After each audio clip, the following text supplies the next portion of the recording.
And that's my problem, is like this movie is like a black hole. You know, you go drifting around the black hole and you're like, oh, okay, well, this is cool. This is fine. Then you get a little bit closer to the event. You're like, oh, what's going on? Something's weird. And then all of a sudden you hit the event horizon and you're like, bye. You know, you're moving your finger around in a spiral. That's also the description of a toilet bowl flushing.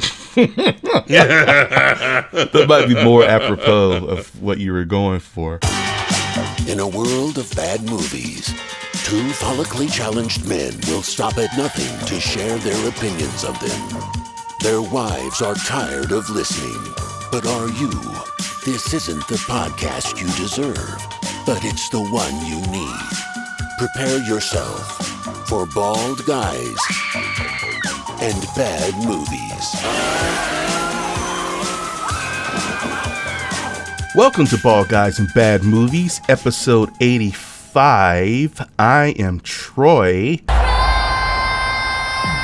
Here with my very good buddy, Mike Stella. Mike Stella the fella. Mike, it's 6:30. Mike, it's time to go to the Golden Lights. It's a good time for the great taste dinner at McDonald's.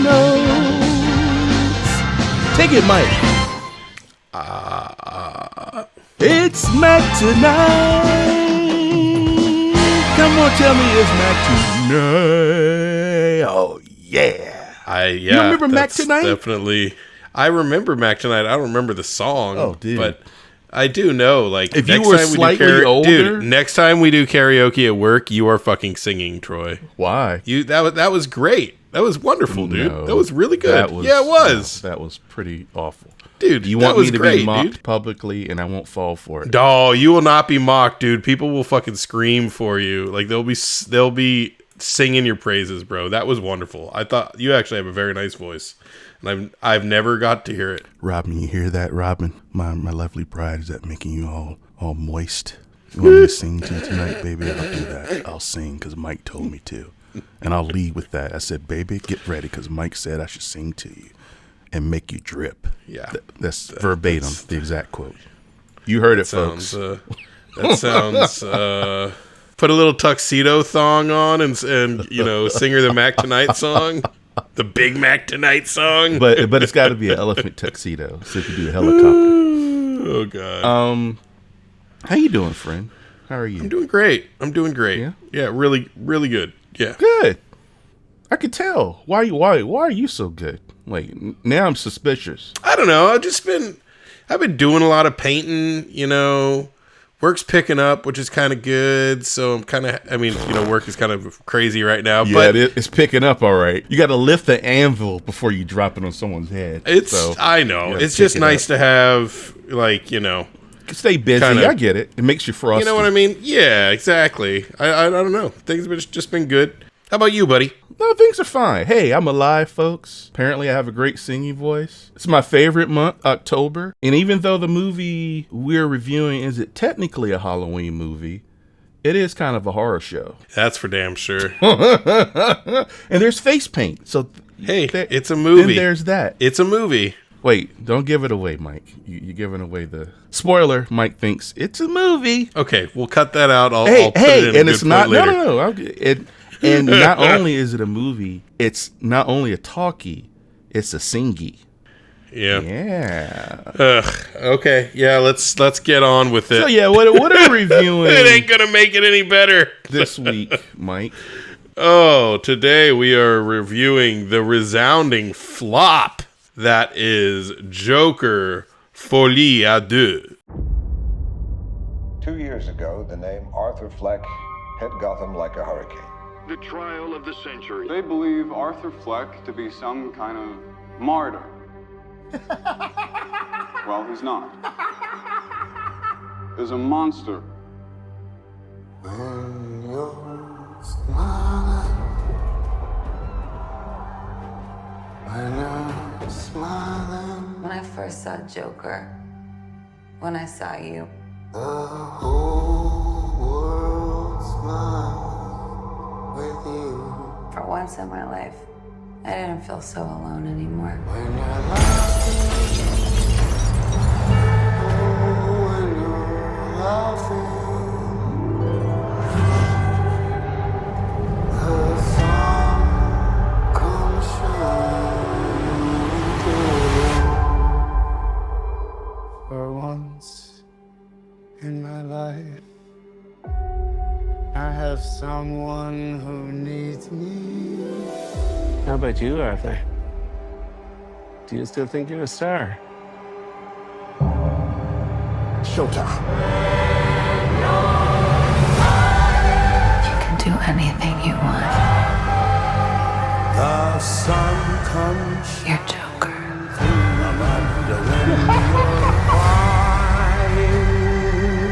Look around! Look at all these people!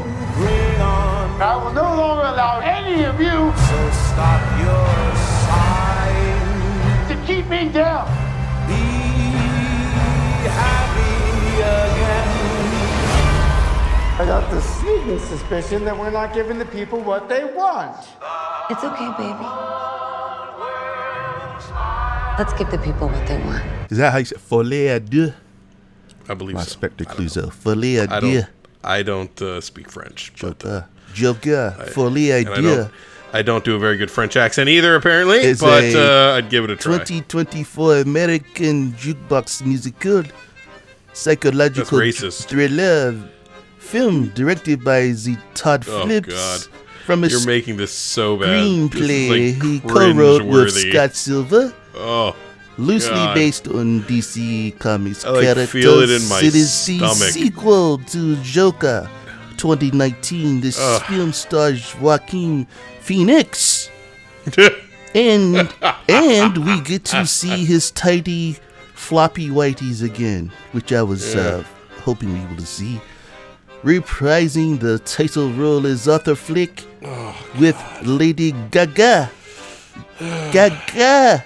Are you doing this whole Mike, podcast like joining this? as his love gonna- interest, Lee Quinzel. Zazie This Beetz might be the also shortest podcast reprises her ever if you do role this the whole time. from a previous film, while Brendan Gleeson and Catherine Keener joins the cast. It is produced by the Warner Brothers Pictures in association with joint effort. It was distributed by the Warner Brothers Pictures. You know what's funny about Brendan Gleeson? Yes. Is that he always plays like this kind of old, like kind of like meandering character. And then a few weeks ago, I watched Braveheart and I realized like that's his buddy. Brendan Gleeson is the big redheaded dude. That's Mel Gibson's buddy in the movie. And I was like, is that Brendan Gleeson? I was like, holy shit, he's so like young and virile. You know, it's been so long since I've seen fucking Braveheart. It's the beard though, man. Like he shaves was his he beard a and all of a burly sudden- guy back then? Probably, right? He was burly enough, but he had a big old red beard and stuff and hair. I think he had hair, and he was just a badass. You know what I mean? All right, well, let's get into it. So, Mike, what'd you think about Joker Folie à deux? Such a disappointment. Now, by saying disappointment, you were expecting something. What were you expecting? Well, I was expecting something. Like, hey, speaking of McDonald's, like, hey, my Big Mac box had no Big Mac in it. Where's the fucking Big Mac? I opened this box. There's nothing in here. It's literally just the center piece of bread, and it doesn't even have all three buns. Like, what the hell? No, like, it was just, it just didn't really have a point to me. Literally, the whole point was the very, very last scene of the movie, which I thought was dumb. I was like, I didn't care. Well, I think it had points. Yeah, I guess it had points, but it didn't do anything. It didn't go anywhere. I didn't give a shit. Like, the first Joker was like a arrow straight to the target, right on the bullseye. You knew where it was going, and it had a little twist at the end, two small twists at the end. That one you kind of saw coming. The other, you could have been surprised when you saw it. But it was just, I don't know, man. It should have been Law and Order Joker. Law and Order Joker edition.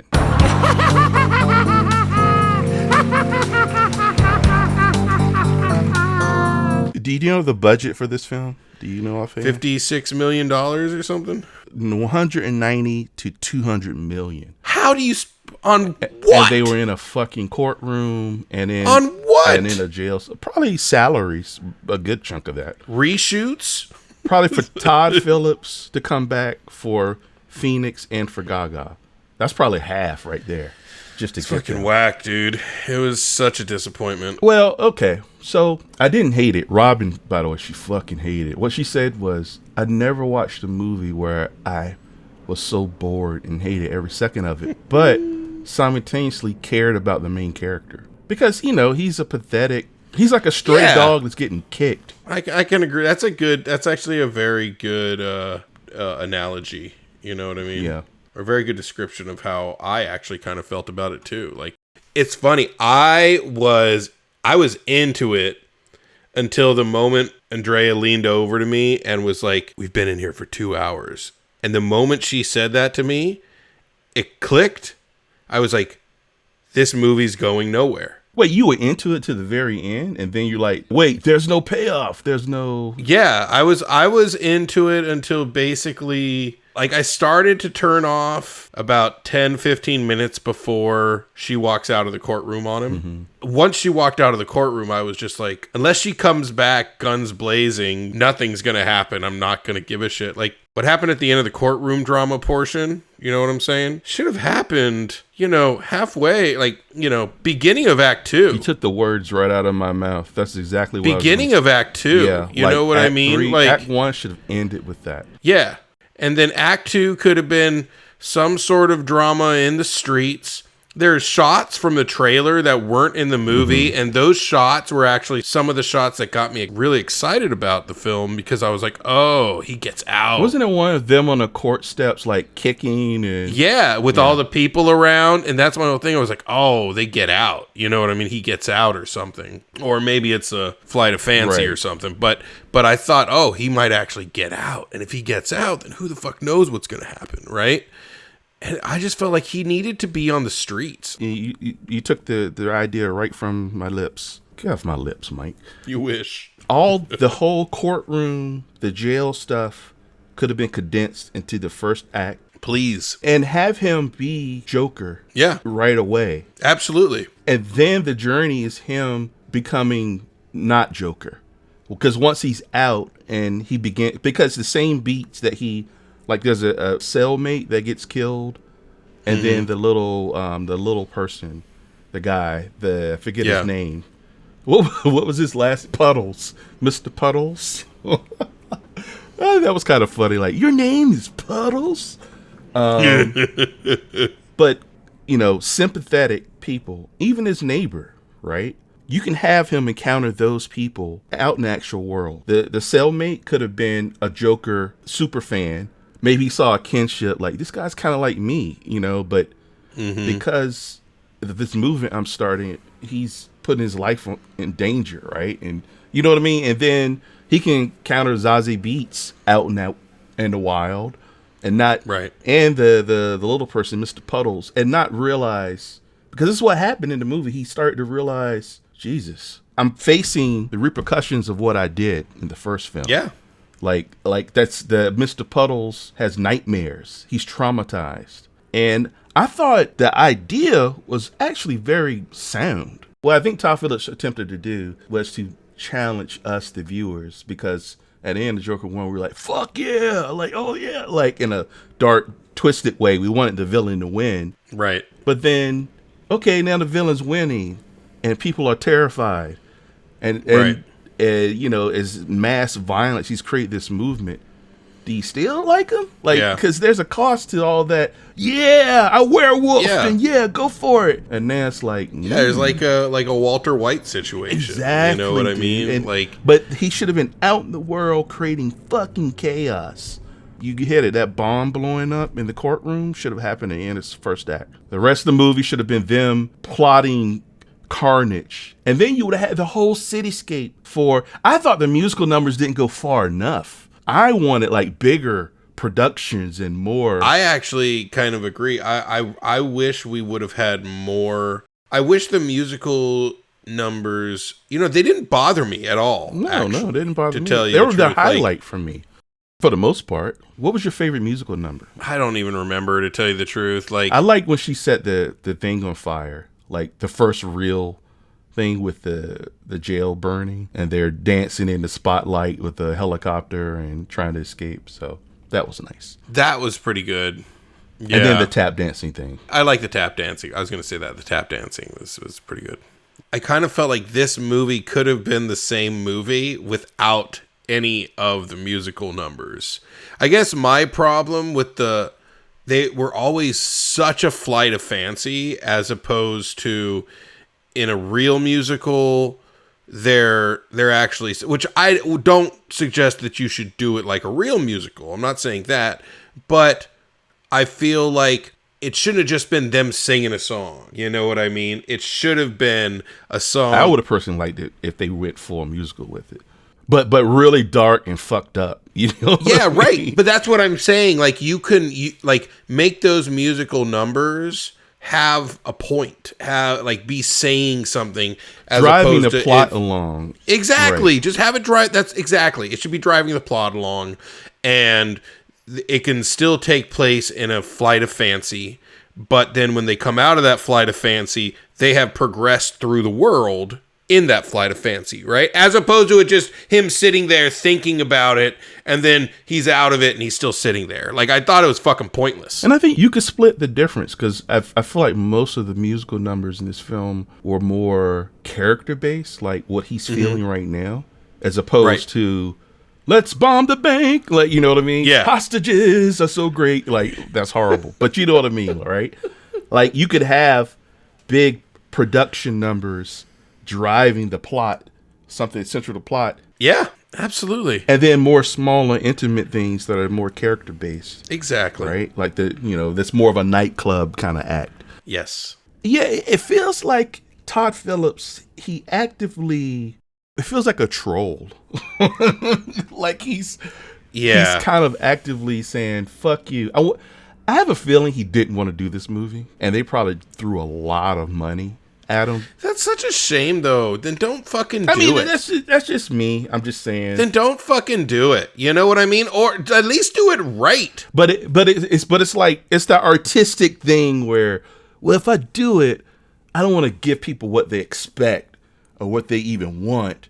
I want to like turn it on a dime and elevate this. Well, that's the whole thing. That's what Andrea was saying. Oh, I bet Joaquin Phoenix. I'm like, Joaquin Phoenix he doesn't write the fucking script. Like, this is Todd Phillips fucking everything up. You know what I mean? But he also has to attract Joaquin Phoenix, because I don't think Phoenix would just do a franchise because it'll make money, and also to attract Gaga, right? Yeah. But I think it's more of a Phoenix Phillips thing. I think Gaga probably would have signed on if it was more like what we're saying. Oh yeah, absolutely. You know what I mean? But tell you the truth, I bet Joaquin Phoenix would have signed on if it was more our thing. You know what we were saying? Yeah. I mean, I don't think we're saying. I liked the tone of it. I liked the look of it. I liked the character portrayal in it. One thing I did miss, because I had to go pee very bad, was the sex scene in the jail. Oh, Jesus. Well, there you go. You had a full meal but missed the awesome dessert. Nah, I'm joking. I didn't really care. I heard it was boring and stupid anyways. But, it wasn't boring and stupid. It was appropriate. Joaquin Phoenix said in an interview, yeah, my boy's a virgin. And I went in knowing that, and yeah, he played it like it was his first nut off the tree, so to speak. Oh, really? Yeah. He was like, I didn't. Okay, I'm in there. Okay, yo. And she's like, it's okay, baby. The consoling lover, funny. Like, I know that was lame, but it was your first. You know, it just felt very Beetlejuice to me, Mike. Me too. Whoa, I see a really great movie here, but why did they make that choice? And why did they make this choice? Yeah. When the courtroom wall blew up, and I was very aware at the time at that point, but it wasn't like me, like, fucking get it on. Like, when I watched it, I wasn't hating it. I watched it, I was more curious, like, why? Yeah, this is like, it wasn't offending me. It was like, why?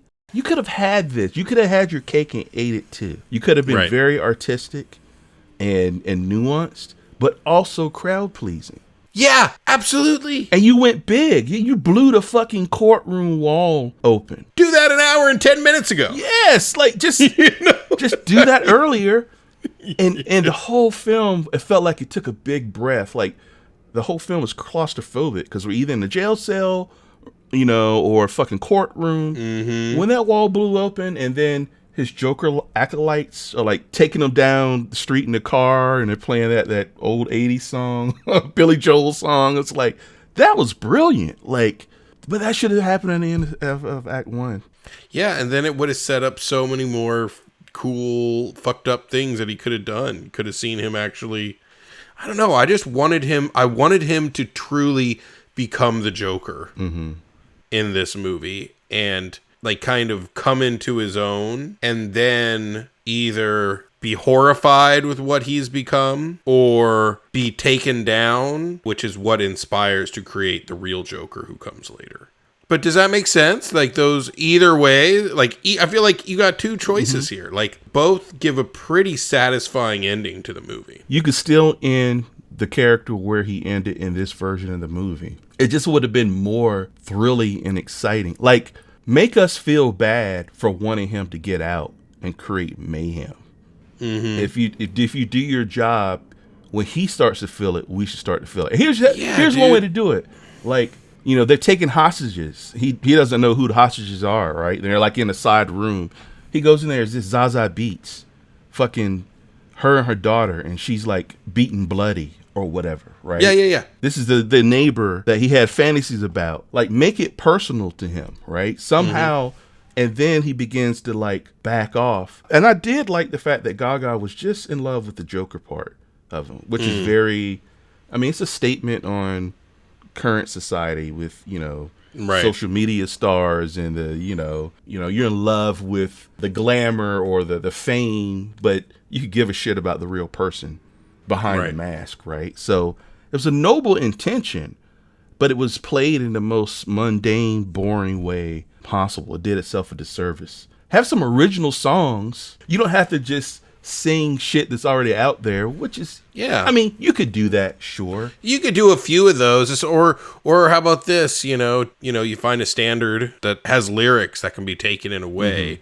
that speak to what is going on. Moulin Rouge did that. You know what I mean? Right? Yeah. Took existing music. Dude. And flipped it. I am really happy you brought that up, because that is one of my that might be my favorite musical ever made. I love that movie. I think all the music, it was like popular pop music. Yeah, popular song. Yeah, like pop music. Sung differently. Phenomenal. Or picked to propel the plot and the emotional points along. Yeah, absolutely. Them singing like Roxanne while she's like actually like sleeping with the Duke or whatever it is. Like, get Baz Luhrmann. Holy shit. Can you imagine Baz Luhrmann direct this fucking shit, dude? Holy fuck. Talk about perfect. That'd have been amazing. Woo-hoo.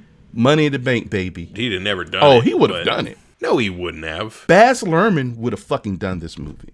First of all, throw enough money at him. We're excited thinking about it. Like, taking these characters. Yeah, but that's the whole thing. Like, I wouldn't want him to go full Moulin Rouge color scheme and tone, you know what I mean? Like, it needs to keep the Joker tone. It needs to keep the Joker feel.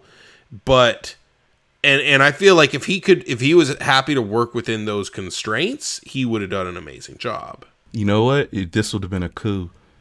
Co-directing. Luhrmann and Phillips. Luhrmann does all the musical stuff. All the music and Phillips does the grounded stuff. Phillips does. Why not experiment? This is a massive experiment. Like, it's a massive gamble experiment. So go fucking balls deep. And Warner Brothers would have said yes to anything. They said yes to this. Exactly. Well, then you would have had to figure out how much you got to pay Todd Phillips and Bob figure that shit out. Throw some money at it. But you would have had even if the movie was bad, it would have been so bad it's good.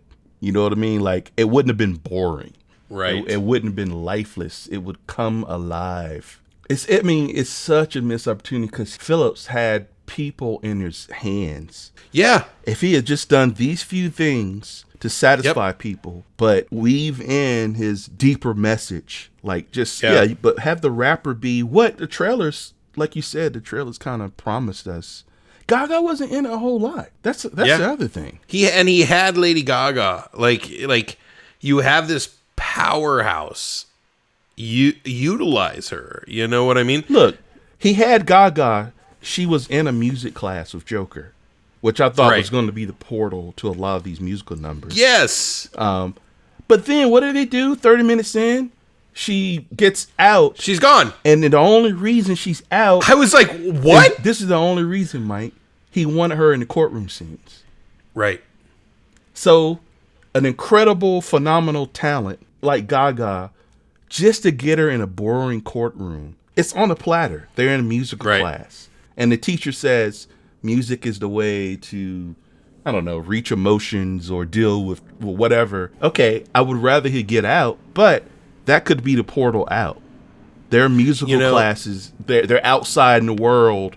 Like the class goes away and they're dancing on the court steps, or they're... Also with her getting out, that should have signaled to everyone that, when she got out, I was like, he's getting out. He's getting out soon. Because it should have been her that blew that wall open. Exactly. That got the acolytes in line and blew the fucking wall. Dude. Exactly. And you know what? They could have joked about it or something, or like had a fleeting conversation about it the day before he finds out she's gone. And then he sees her, and then he sees her in the courtroom real quick. He thinks he sees her, and then she's gone. And then the explosion happens. Something like that. I don't know. I will say, though, one thing I got to bring up, one thing that Andrea hated was Joaquin Phoenix's voice. She could not stand his singing. And you know what was funny? I told her, I was like, I totally got it. Like, I'm not going to argue that his singing's good. All I can say is that with everything that was so bad about this movie, that's the least of your That's problem. the last thing I give a shit about. Like, I actually thought his voice was perfectly fine for this. I mean, he was hitting all the right notes, you know, because, I mean, auto-tune, they auto-tune everything. Mm-hmm. But ultimately, I kind of liked his tone, like his tenor. You know what I mean? Mm-hmm. Like, the tenor of his voice really kind of spoke to the role, I felt like. Mm-hmm. And like I said, they're not going to allow it to be flat or sharp or anything. They're always going to push it to the right note. But the tenor was, and it wasn't great, but I thought it worked with Joker. The funny thing is, saw a Gaga interview where she had to not be good. Oh, she had to like not dumb down, but you know what I mean. Like, and I know exactly the scenes you're talking about. Yeah, she wanted to match him, and she was like, I think that what we were really trying to do was steer me out of the realm of all of the things that I do as a performer and entertainer on my stage, and that made so much sense for this character because she's not me. So I actually really enjoyed it. It was very scary at first, and it was super hard for me, and we spent a lot of time working on this. But once I found it, it was nice because I had a lot more to play with, because I wasn't locked into one thing. And you used to say things to me like, no, like, is that a trick that you do? Or, my technique, like the way that I perform, I had to kind of turn that off at moments and just make a totally new voice. I remember we were in the studio and I was like, you guys are really responding to it when it's more immature. And so to me, there's something I think about singing that I connect with, like wisdom or like my understanding of life. And Lee is kind of like in moments I think she's kind of like completely locked into Joker and into Arthur, and the voice is kind of it's just not coming from a completely mature place. It's coming from a much more young place. Like when I sing in the shower. The way she approaches, like in each of those numbers, she had to match where he was emotionally. Sure.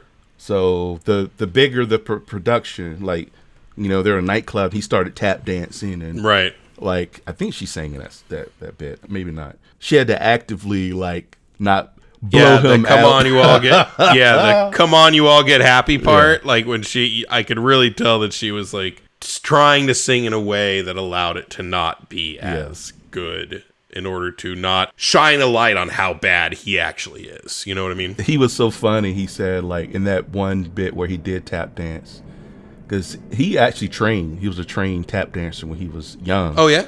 So he was like, I gotta bring something, because she's over there. Her fingers are literally bleeding. Like, she's, like, playing at piano. So I gotta, like, my feet have to bleed, right? Like, this has got to be awesome. So, and I love that. I just wish I had more of it. Like, I was shocked by how little she was in this movie. Such a shame. So, yeah, it's like every corner you turn. If you're a huge Gaga fan, you won't be satisfied. Yep. You know what I mean? If you're a huge fan of the first movie, you won't be satisfied because it's not going to, you know, it's anti-first movie. They spend a lot of time, you know, litigating going back to the events of the first movie so much that it didn't feel like its own movie. Mm-hmm. Like, he could have had this, Todd Phillips could have had this be a statement on the first movie without it literally being a statement with people talking about it the whole fucking movie. Yep. Get it out of the way in the first 30 minutes if you want to do it, but then let it be its own thing. I did like the animated intro. I thought that was cute. Unexpected. I thought it was okay. I'm not gonna lie, when I saw it, I was worried. It was worrisome to me. I was like, well, it wasn't very good animation. It was like they could have had like really great Warner Brothers style animation. Anyway, it was supposed to look kind of like Cuphead-ish. You know what I mean? Like, I just kind of I didn't think it was good enough to include. Mm-hmm.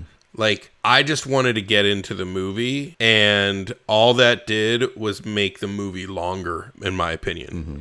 And your movie's already almost 2.5 hours long. Hey, here's an idea for the musical. Start it with a musical number. Me and My Shadow, with him performing. Yep. You know, with a shadow person or whatever. Like, you don't need a cartoon to do it. Exactly. Like, Phillips wasn't very subtle in the messaging. Right. You know what I mean? Like, he took very broad swipes, and he didn't have to do that. And he didn't do it well. Yeah.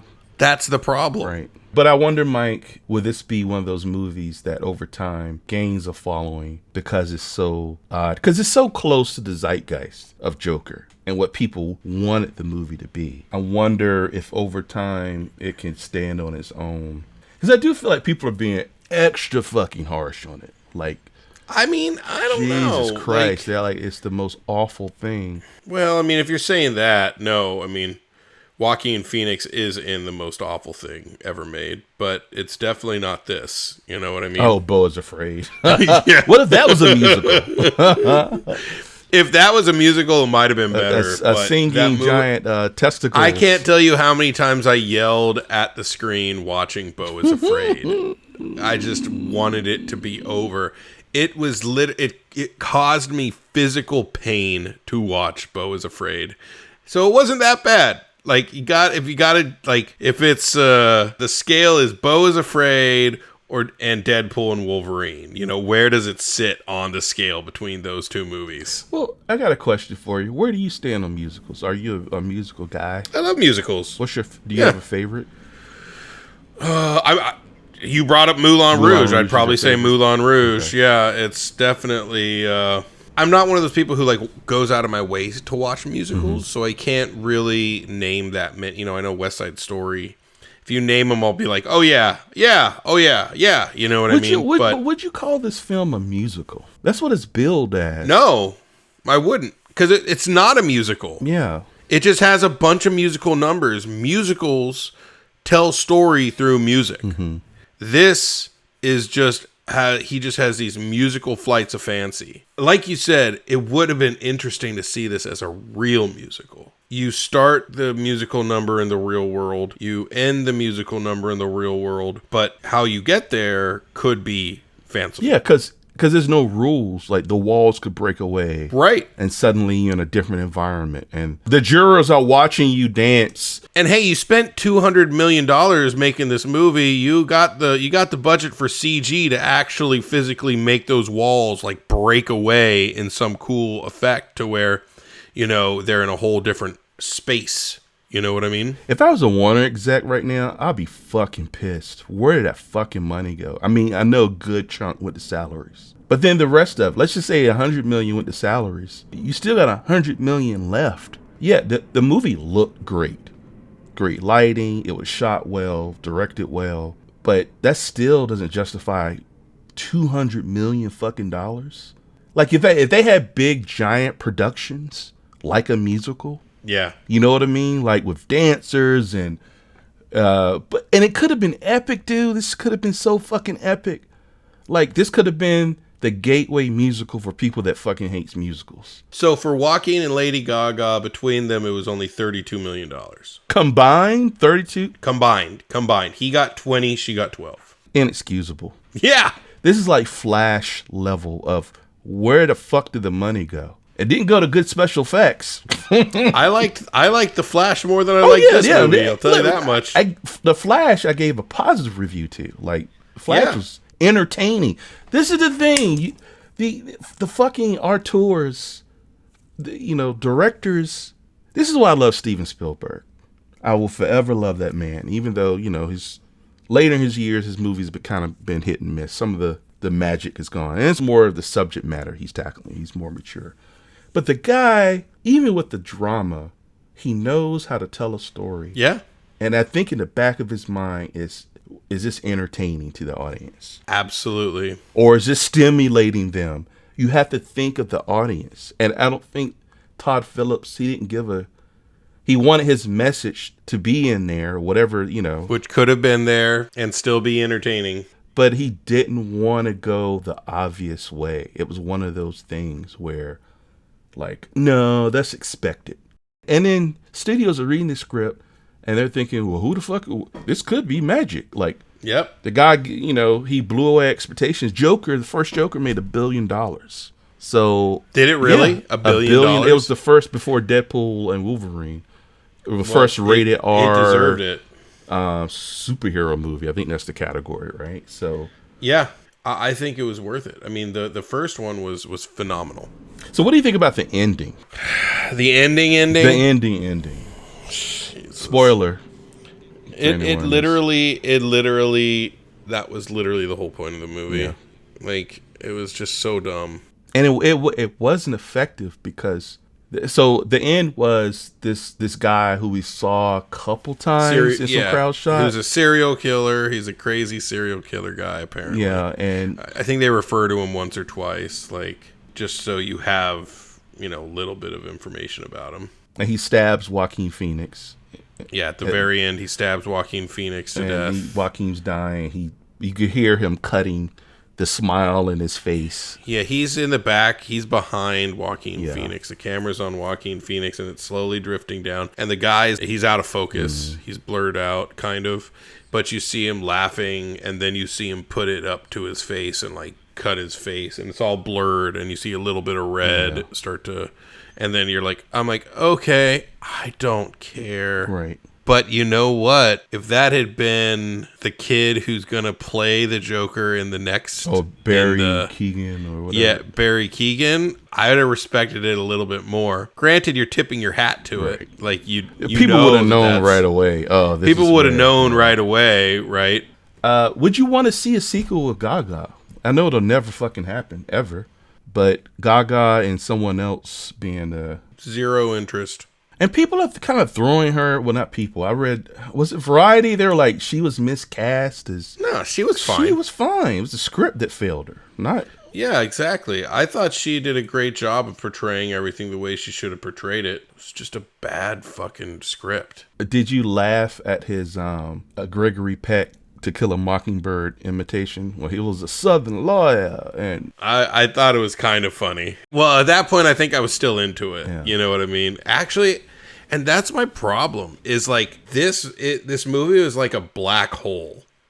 You go drifting around the black hole, and you're like, oh, okay, well, this is cool. This is fine. Then you get a little bit closer to the event. You're like, oh, what's going on? Something's weird. And then all of a sudden, you hit the event horizon, and you're like, bye. You're moving your finger around in a spiral. That's also the description of toilet bowl flushing.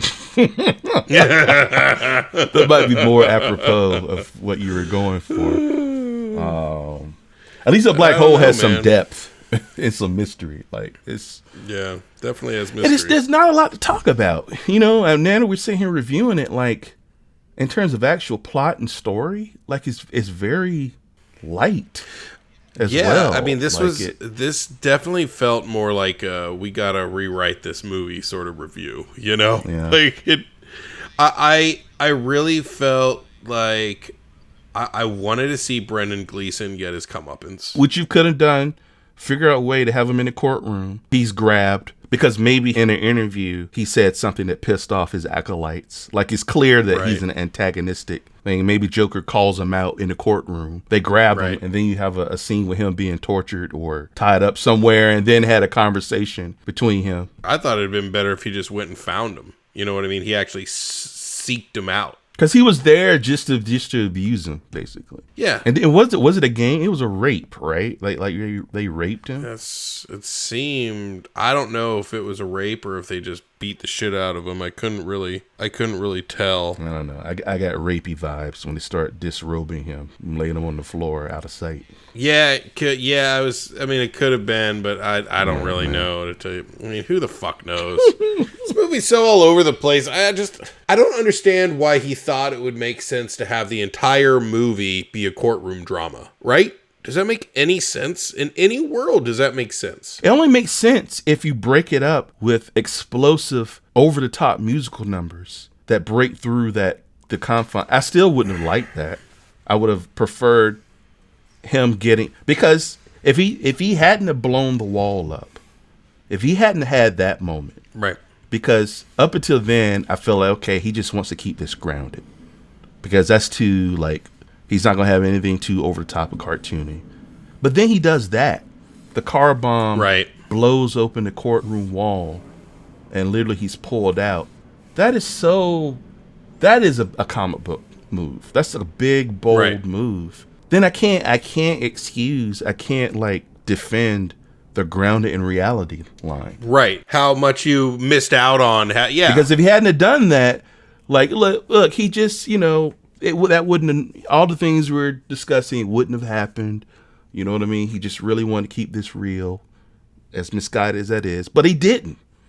Like, he went big at the very end, and it just feels like a fuck you. Like, it feels like a fuck you. Because the moment he stepped out that hole, I was like, the movie just went up like 10 notches. Like I could just feel, the suffocation went away. It's like, the potential. But then I'm very aware at that point, this is at the end. You do this now? It's so late. Like, they can't do anything. Like, it feels like a fucking, you're thumbing your nose at and not just fans. This isn't just fans. It's the audience. Everyone. You know what I mean? They didn't fulfill the promise of a musical, which if they had done that and they had kept it all a courtroom drama, but made it like I said, you could break the fourth wall, you know, use flights of fancy imagination. Yes, it's not really happening, but I don't give a shit if you give me like wonderful musical numbers.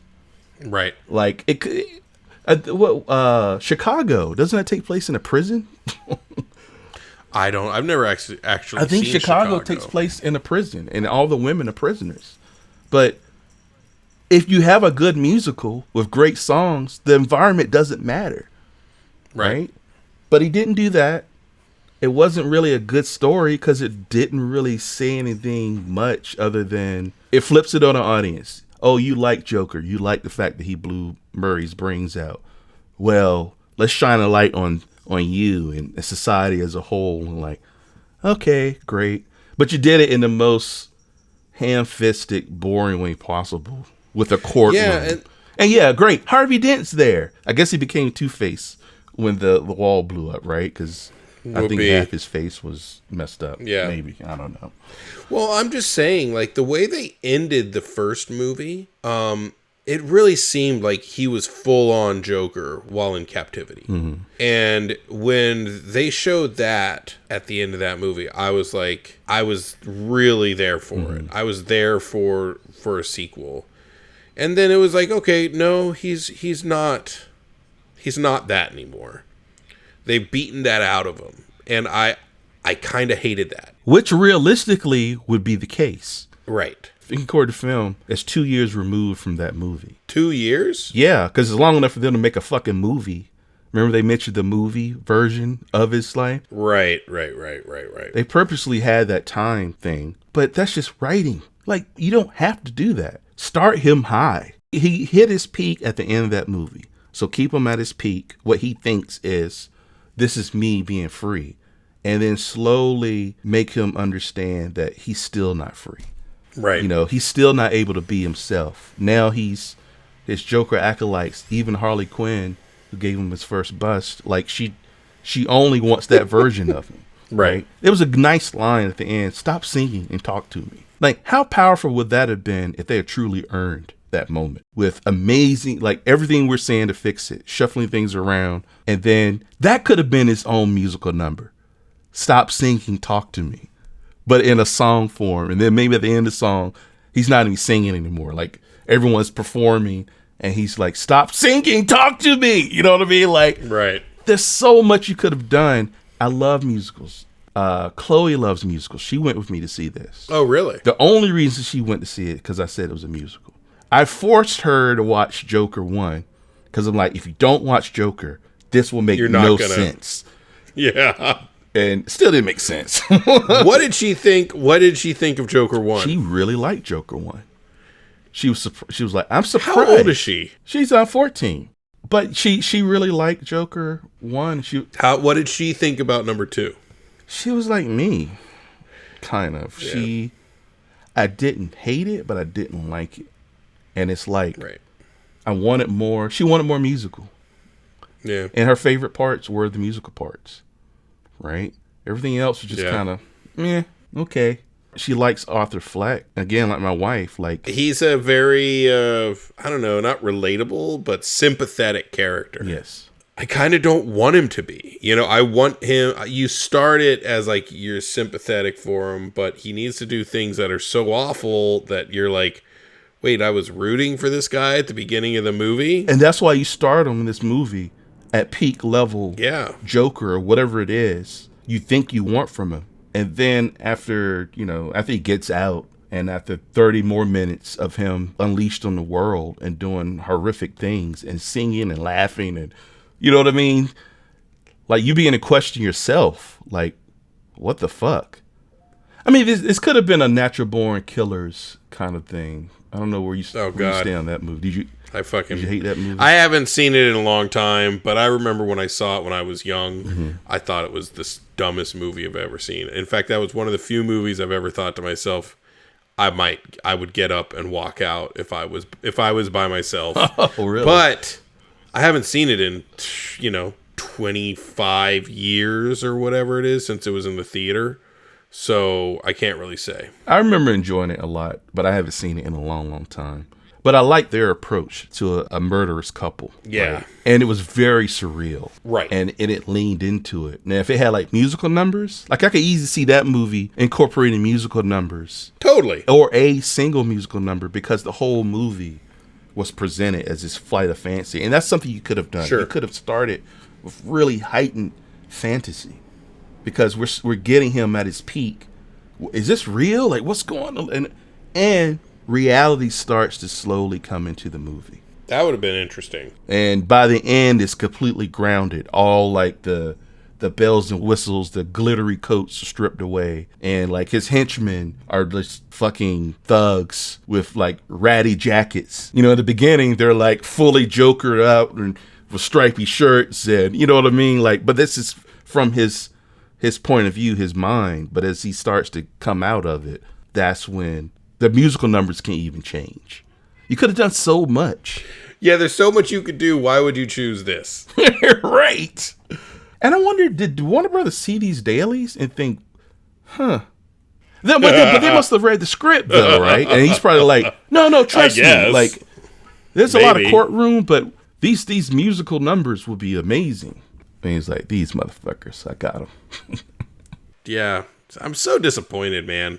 Yeah. I went into it with low expectations because I knew that it had been getting bad reviews.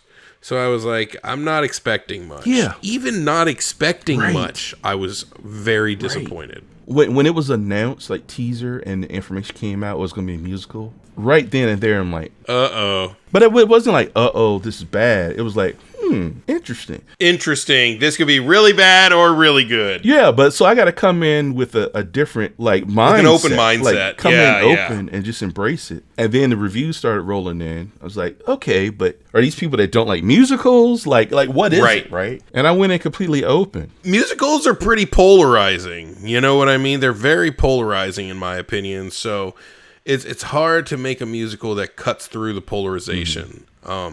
But this would have been the fucking film to do it. Yeah. If you would just went the Moulin Rouge way. You know, Gaga, she released, I think it's called Harlequin. She has a whole album that's based on her character in this movie. None of that music was used in the movie, obviously.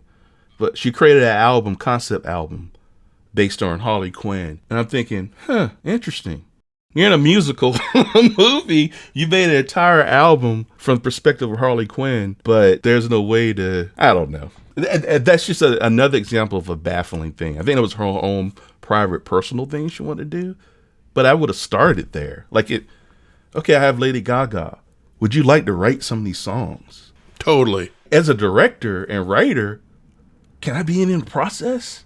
Like, that would be so fantastic. I would have fun. Like, I get a sense that they didn't have fun making this movie. Yeah. Like, there was no joy. It was the subject matter is so dreary by nature. I just don't get a sense that there was some passion behind this.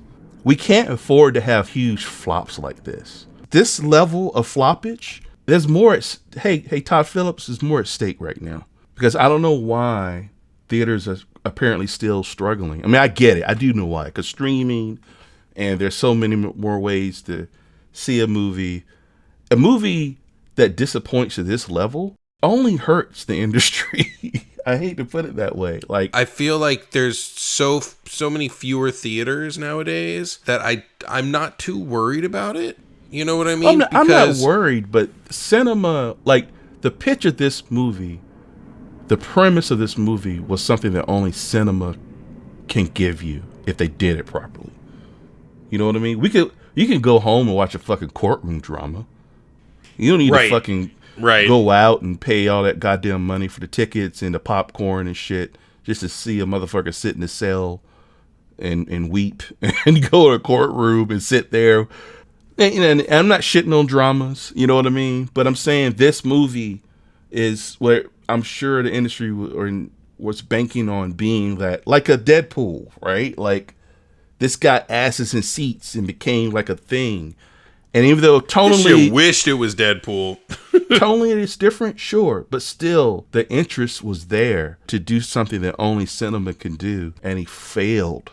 Like, this is more disappointing to me than Beetlejuice. Me too. Mainly because I was actually more excited for this movie, mainly because Beetlejuice is coming out so far removed from the original that there's no connection. Like, you know what I mean? Like, I was the opposite. I was more excited about Beetlejuice. But really? Like, I fucking love Beetlejuice. But this movie has so much promise of giving me something I've never seen before, which is why it's more disappointing to me. Well, Beetlejuice was more disappointing because it was removed. Like, it was so far removed. I was like, you know, I didn't see how it could really hit the target unless it had good writing. Yeah, I mean, tell you the truth, it could have hit the target if they did some small changes on that movie. Mm-hmm. You know what I mean? I feel like this one needed a whole overhaul of vision. Yeah. Anything else left to say about this, Mike? No, let's just rate it. I already know what I'm gonna rate it. I got this from Chloe. Why don't you go first? I can hear yours. It's the same rating as Beetlejuice. Tons of potential. I can't say it's a garbage movie, but it's just a missed opportunity movie at every single choice that they made. I'll give it 2.5 cigarettes smuggled into a jail out of 5. There was a lot of smoking in this movie. It got to a point where it was unintentionally funny. Every fucking scene, someone's lighting up a cigarette. And I get it. Cinematically, the wispy smoke. And Chloe asked me, she's like, why are they smoking so much? Like, you know, why did they choose to do that? Like, filmmaking wise, I gave her my opinion. Like, I just think it can make something seem serious. And also visually, it's nice if you're backlit and the character's like smoking and wispy things. But cigarettes should see a boost in sales, maybe, but only if people saw it. Or a decline. Let me see. While you think, Mike, I'll sing a song about this movie that's far too long. A musical that hates you. How about this? 2 out of 5 pointless 11th hour explosions. Shout out to thesaurus.com. Wait, what'd you look up? Late. Huh? Late. Late? Late. Yeah, because late. Like something is late. The explosion was way too late in the movie. You had to go to the thesaurus to look up the word for late? No, I know late, but I'm looking but I found 11th hour. Okay. I wanted a good word, a good way to say late that wasn't late. Okay, all right. I thought it was late. You were looking at like, oh my god. I didn't say late. I said the 11th hour explosion. Yeah, pointless 11th hour explosion. Okay, gotcha. All right, just got a little word for you right there. Ladies and gentlemen, can I please have your attention? I've just been handed an urgent news story, and I need all of you to stop what you're doing and listen. So if you would like to support this show, keep us going, keep us rolling along, uploading content, you can support us by going to patreon.com/baldguysbadmovies and donate to the show. We're going to use those funds to make sure we can see any movies that you guys want to see and getting our studio set up so we can start recording video and doing these not just audio but also video on YouTube. And once a month, we will pick a patron to choose a movie for us to review. And we'll review it. We'll dedicate it to you. But either way, we just hope you enjoy the show and keep on coming back.